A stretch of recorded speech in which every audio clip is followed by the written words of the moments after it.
Hello, Chef Scott back. We are going to continue our training. We were leaving off earlier, with the general planning notes for volunteers and instructors. And one of the things that I want to talk about now is what to do before each session. And I really need you to go through this form with me. It is on our YouTube site. There's a link that'll hook you up right up so you can get the PDF and print it out on your printer. If you can't print it on your printer, go ahead and save it and go ahead and drop it into something like OneNote, which is a fantastic tool. As you're building how you're delivering your programs, OneNote is just a beautiful digital notebook. It's worth getting to learn. It's awesome. And there's a bibliography, and it takes links. It takes everything. So before each session, you got to determine which tasks everybody's going to do. And it needs to be from facilitation of lesson plans, shopping, administration of your program, getting everything together, and just general communication with your team so that everybody's on the same page. And you guys will be able to deliver a fantastic program. The next thing is somebody in your group, either you, the teaching artist, the backup, or the assistant, are going to be getting groceries. We got to make sure you can purchase them, and you got to have them properly, and you got to have them stored properly. If you have things like milk, they're going to have to be stored at a cooler temperature until you get to your facility and use the refrigerator. If you are at a facility that somehow doesn't have a refrigerator, like Allen, then you have to have a igloo. We got plenty of them here. We got ice boxes. We got things, coolers. We want you to have one. And we're going to have to get it to you as soon as possible. Another thing is photocopy the required number of recipes, handouts. If you're brainstorming, you're going to want to use our mind map, which will also be on our link. That'll help you imagine all kinds of things to brainstorm so that you can deliver a great session for your kids. And if you get really proficient with that mind map, do me a favor, make sure your assistant is too. Because there's nothing better when you get two heads together and you come up with brilliant ideas. Maybe these are ideas we haven't come up with yet. Hey, we're still a new organization. We're always writing new programs. We're always adding. And you could be a big part of that. What you think is a small idea could really be a big category when we consider how big cooking is with all the ingredients and equipment, cultures. You could really make a difference in our program delivery at any moment of time. So we want to encourage you to come up with these ideas, use the tools we have, help us make them better, please. You're going to want to also photocopy any budget concerns you have, make copies of everything for each student. Pretty much, we're going to do that. But there might be a time where something happens, liquid spill and the pile gets ruined. You got to, I have to send it digitally to you. You have to go and work with the Parks and Rec centers. They'll print off whatever you need, especially if it's just a 1 or 2 time thing. They'll be happy to. Some of them have color copiers, so it'll be great. Another thing, if you are bold enough to do any of our presentations, these presentations are on PowerPoint. And, if there's something right up your alley and, you're going to be going full steam ahead on it, great. Go ahead and arrange to use the overhead that may be available at your facility. We'll give you the presentation in a form of electronic file. What are those things called? The little, there was some right here on the table, thumb drives. Or we'll somehow get it somewhere where it's shared and you can download it and be ready to go. It'll be great. Kids love that kind of thing where they make the room dark and you go 5, 10, 15, 20 minutes showing them a video. They'll love it. If you have YouTube or Facebook examples of what you're doing that take the kids further and instruct them, bring them. Those are great. Add as many visuals as you want, as long as you get the project done and the kids are engaged. Those visuals are worth $1 million. We don't have them all. There's no way. So go ahead and use whatever you tap into. I'm sure it'll be perfect. Another thing before each session as part of your planning is you got to get a grocery list and a list of supplies and equipment that you might need. Get that to Sarah or myself, Paulette. Get it to anybody who's going to get it for you. Make sure you've gone over it twice, you and your assistant. The reason why is 2 heads are better than 1.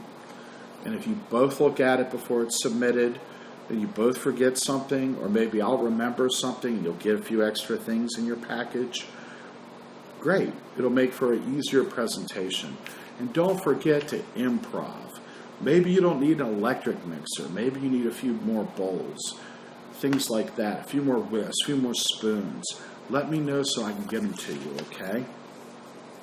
You want to check the equipment to make sure everything is in proper working order. That's really important. When it leaves here, we know it's working. If it isn't for some reason, we need to know right away and then get you a substitute. That's why you guys have a backup. Also, 2 more points. 1, you need to decide where cooking stations are going to be. I recommend wherever it's easiest to clean. Don't do cooking in the back of the room where the kids have to walk all the way across to get to the stove or the oven or your burners. But sometimes you have to do that if a facility doesn't have a kitchen or a kitchenette and you got to be in the back of the room with the plugs. That makes sense. But you want to be as close as you can to the sink if possible, or else make sure you use one of our green or red buckets and have a little cleanup kit, extra towels with you, and make sure you teach the kids to work cleanly. To make that simple, I basically use my cutting board as an example.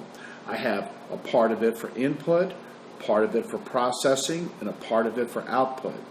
That way everything moves in one direction and the kids can go. Whatever you do, make sure they're organized and work cleanly.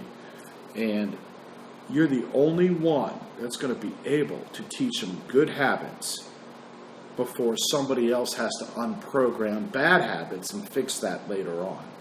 So be the star, be the rock star, fix them up. And the last thing is many of you, on the last session, we give a certificate to the kids. A certificate of participation or a certificate that they really excelled in the program. And this gets them really excited. However, you got some kids that don't really respect the things we print. They wad it up or they make a paper airplane out of it. They do goofy things. What we want you to do in that situation is make sure you know that these certificates are, number one, they're printed on a cardstock, so you know we put more effort and money into them. Second thing is really build up how wonderful it is that they get a certificate to the kids. Tell them how hard you have to work for a certificate. Ooh. Some of you take 2, 3, and 4 years to get a certificate. And then even beyond that when it comes to the professional world. So those are the things that we want to cover. And again, they're on this form, the general planning notes for volunteers and instructors. And that is the section before the session starts. I'm going to go ahead and continue with the start and during the session. Number 1, when the session starts, you want to go ahead and do a quick attendance. You've got to make sure you got everybody. And if people aren't there, no problem. There's 1 of 2 things you can do. 1, if they're not there, you can check with the Park and Rec Center. Maybe there was a call and they forgot to give you the message that so-and-so's not there. The really great thing is if they don't know and you call or your assistant calls, just take a second and say, little Johnny's not here. We want you to know that. It could be they're running late. They could have had a family emergency. But the bottom line is we're looking for reasons to offer signature quality communications with the parent.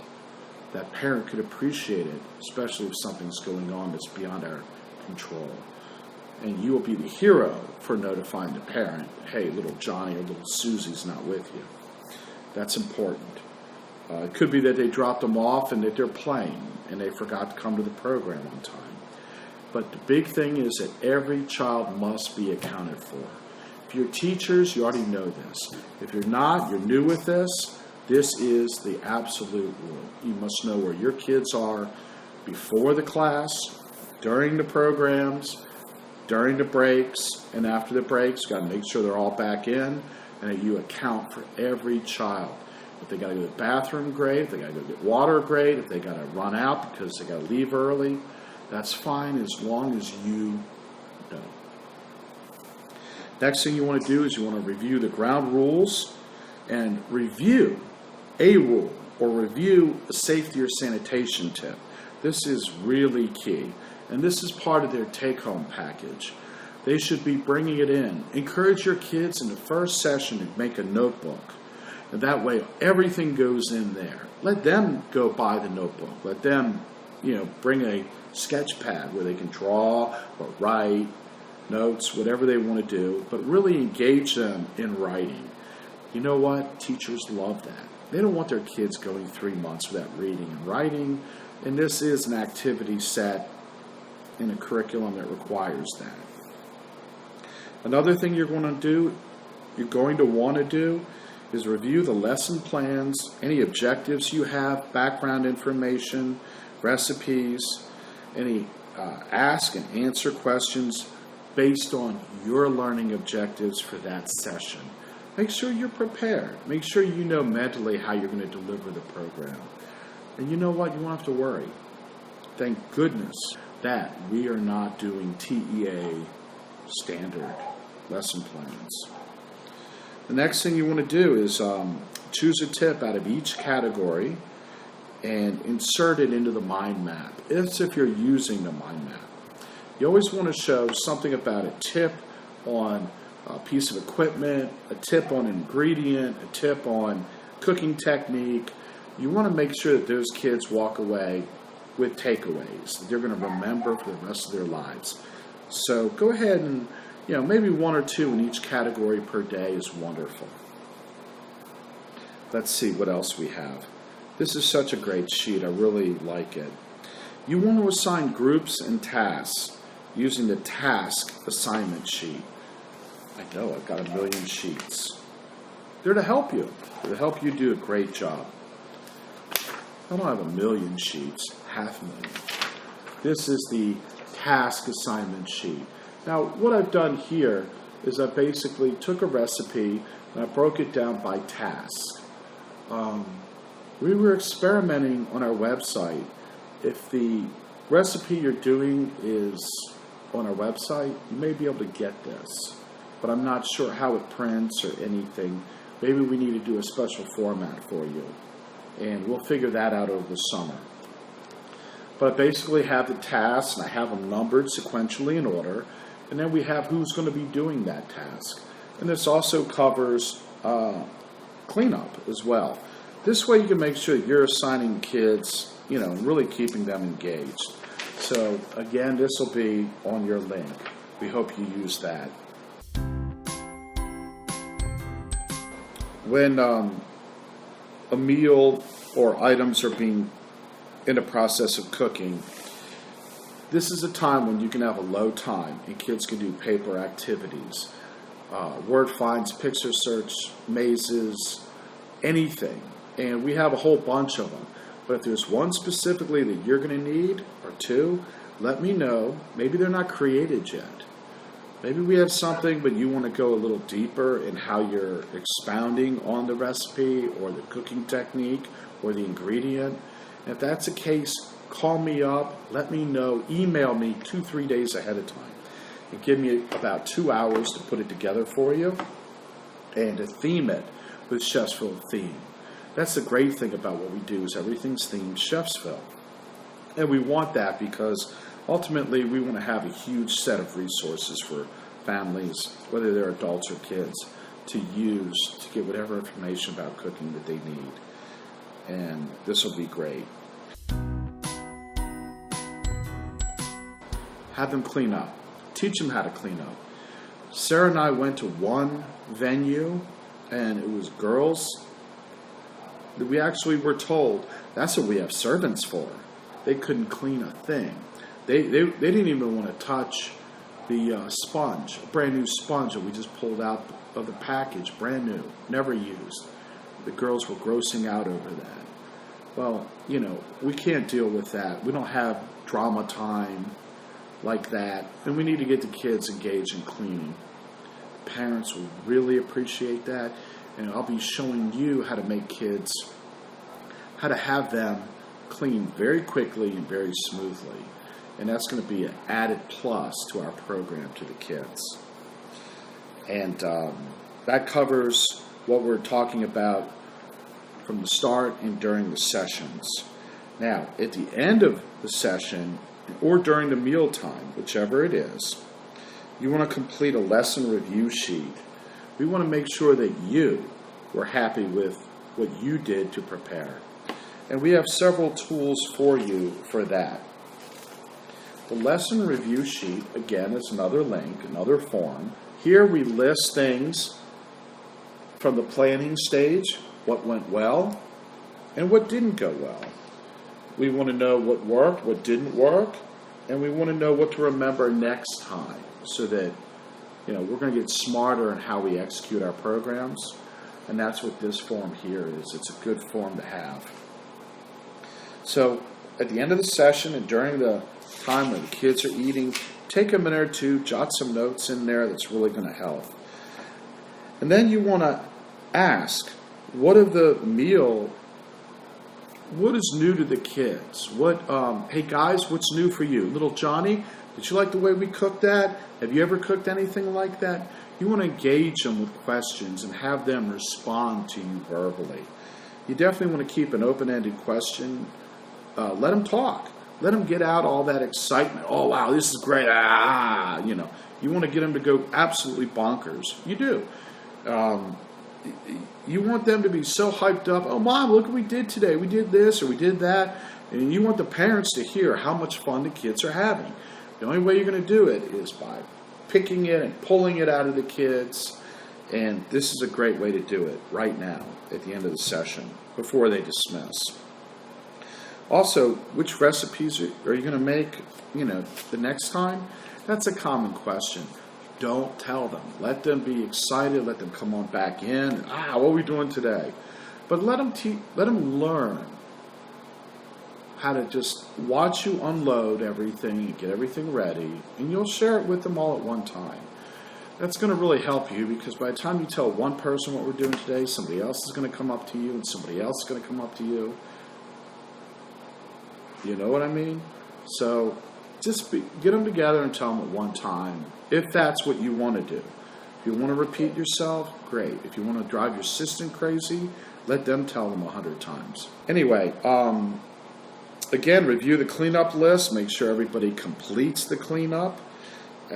Check and make sure everything's put neatly back into your buckets. Oh, please be careful. Some of these bottles and liquid things, they'll spill over and they'll get everything that's dry, dirty. Like we've lost hundreds of pounds of sugar, flour, because things tipped over and got all the bottom of the package wet and soaked into the food inside. Really do us a favor and don't put any paper in there either. Keep your paper, keep your notebook either on top or keep it in your backpack or your package, but don't put it in and submerge it into the tubs that we use to carry ingredients and equipment, okay? And if you do put equipment back that's clean, do me a favor, please make sure it's dry. Show the kids how to dry things and do it safely. You all handle the bladed items, like knives, anything that can cut a child, you all dry those until you teach the children how to do it for themselves. Safety is number one. I've worked with many, many kids, and the only ones that chose to hurt themselves and get hurt are the ones that didn't feel like listening to me and they just want to challenge authority. If you tell them not to touch a pan that's hot and they go and grab it, that's why we have a liability waiver, and that's going to keep you safe. Another thing you're going to want to do is make sure the kitchen is clean. Take a couple pictures of the kitchen so that if somebody says, oh, you didn't clean up, you know what? I got pictures that are time, date stamped today, and I'd like to send them to you, and you tell me what's wrong. and I'll do it better next time. Sometimes somebody sneaks in after you before the next activity and they make a mess. It could be the art teacher. It could be somebody doing paints or colors, and then you get blamed for it. So make sure the sink is clear, trash is either out, or whatever the procedure is for the trash is followed for the rec center you're at. So ensure everything's clean and put away. Check the room, close it up. That's a good thing. Leave the door, close it. Make sure nobody can come in after you except for the staff. That's a really classy move. Until they get to know you at the rec center, they're going to think that you're respecting somebody sneaking in and grabbing things and running out. That's going to be a plus for us. That's going to tell the recreation center or library or facility we're at that we're a class organization. And that's what we do want to project as our best foot forward. And lastly, please don't forget on your last session, leave time for those certificates. It's just absolutely wonderful, but you got to leave time. Some of the parents will come in, that's fine.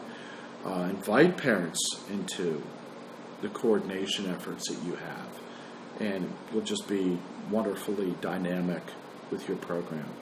This is Chef Scott. I want to thank you so much for some of this training that we've been through today. I'll continue with the next session.